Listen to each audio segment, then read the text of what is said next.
Hey there. Today we're going to tackle an interesting problem that many developers face when working on projects.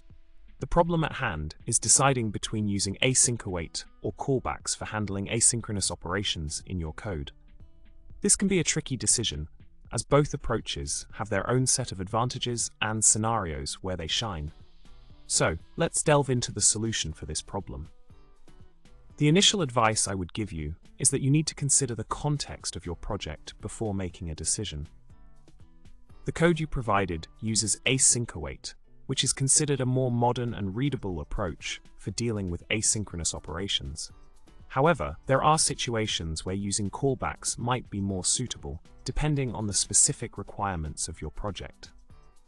In summary, the key takeaway here is that both async-await and callbacks have their strengths and can be beneficial in different scenarios.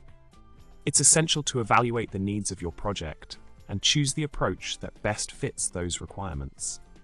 Remember, there's no one-size-fits-all solution in programming, and flexibility is key.